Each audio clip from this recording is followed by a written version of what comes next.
Good morning. So today is the first day of hunting. It's Tuesday. I've been trying to make an entry and make a video all day. It's only been in the last bit where I've had the GoPro against my body that it's warmed up enough to be able to actually use. The bottom temperature on this thing apparently isn't in the single digits. I want to say that it wasn't even working at about 15 degrees. I need to catch you guys up. Okay, so today is Tuesday and it's 5 in the afternoon. Monday was the day that was all work. Getting out 5 miles away from the James Dalton Highway. This thing does not want to stay on.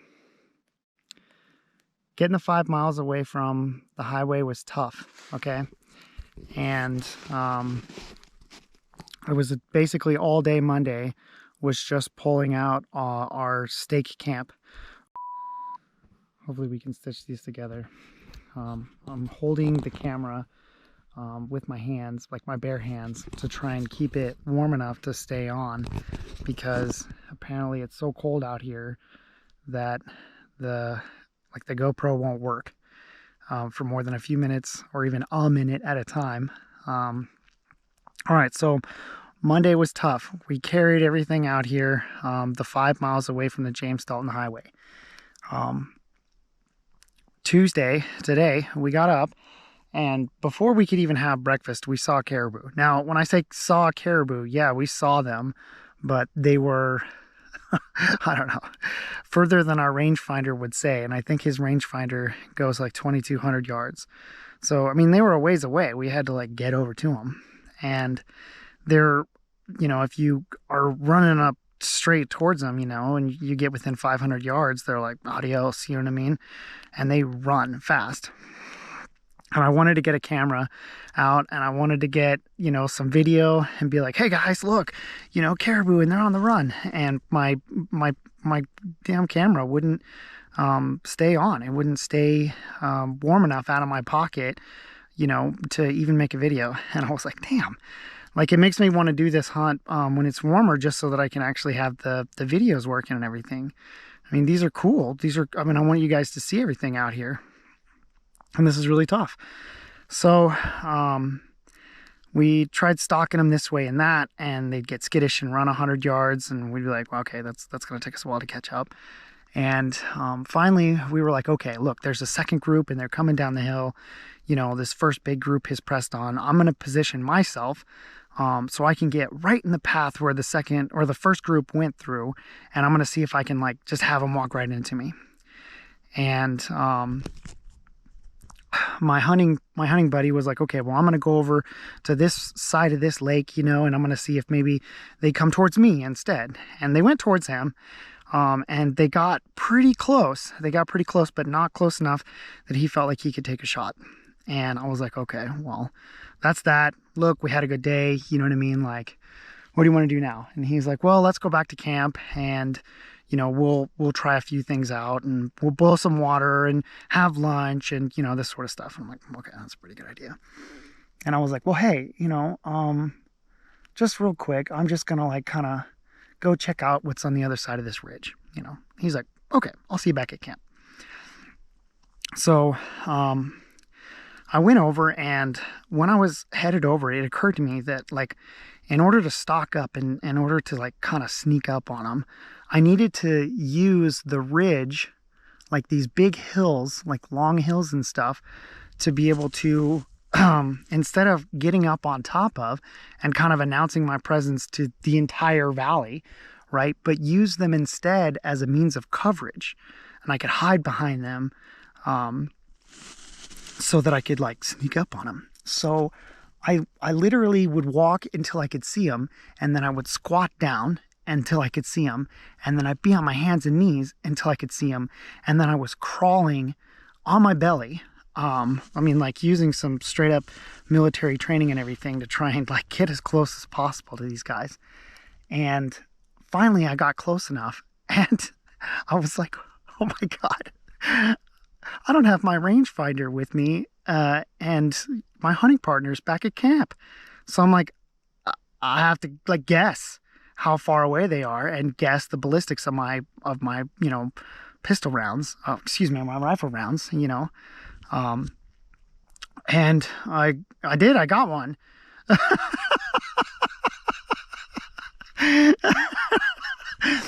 And it was just like, it's all right there, in bags and underneath my jacket and everything.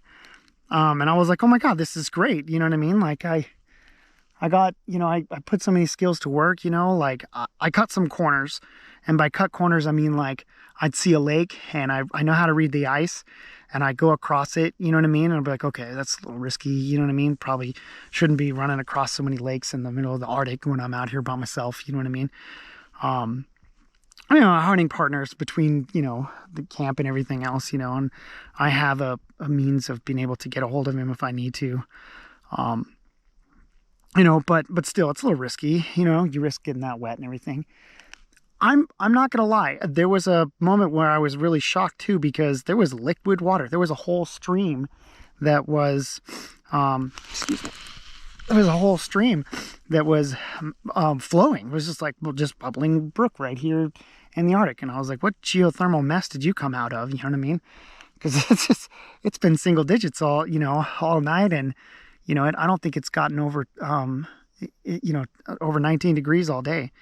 I think when we got up, it was like, sun came up, it was like 12 degrees, and it said, with the wind factor, felt like 3. And I was like, yeah, this feels like 3 degrees. I'm not going to lie.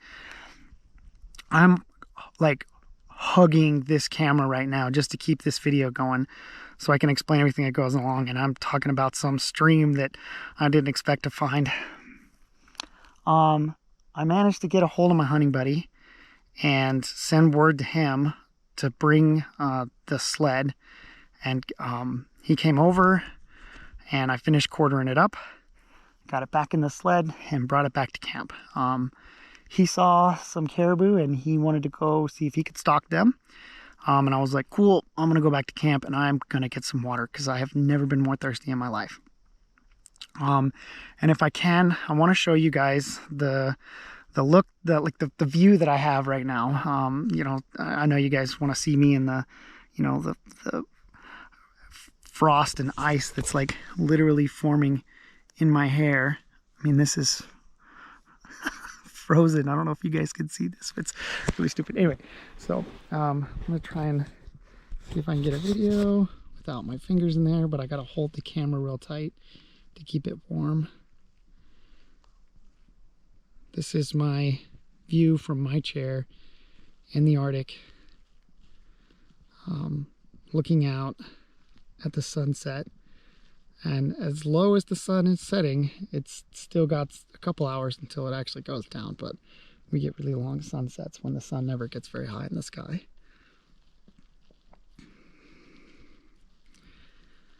So this has really been an adventure already, and it's only the first actual day of hunting. The plan is to be out here for 7 days of hunting, but I've only got 3 more caribou to get, and my partner only has 4 more to get. So maximum. I don't know. Honestly, I don't think I could eat more than 2 in a year, but I'd love to see what if I could. I'd love to try. I'm dripping with sweat and I'm starting to get cold. And I am more thirsty than I have been I don't know, since the last time I killed a caribou, I guess. It's such thirsty work, quartering these up and putting them into bags. I wanted to get a video for like educational purposes of me quartering one up, just so that people could learn. But I have to keep this camera so warm in order to keep it operating at all. I really felt the luck, and I gotta say thanks. I gotta say thanks to all of you. There was this moment when I wanted to kind of give up. Last night I'm getting into bed and it's like, you know, the sun went down and it got crazy cold. And I remembered this sticker on my rifle case. My daughter tagged it. My 4-year-old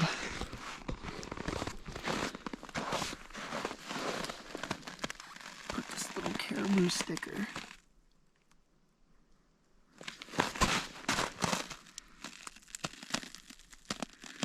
This little Caribou sticker on my rifle case. And I couldn't give up. I couldn't come home empty-handed again, knowing that she put that sticker there. It's the stupid things sometimes that give you hope and keep you going. All right, wish me luck. I got a lot more to do. I got to get this Caribou out of here tomorrow.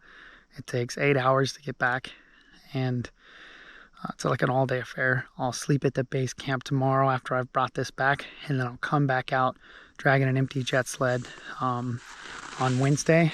Hopefully Thursday I can get another one. Wish me luck because it's a lot of work to do. I don't know how many more videos I'm going to be able to make until I get this thing in a nice, warm, cozy environment, apparently, because GoPro, you need to work on your guys' stuff. Thanks.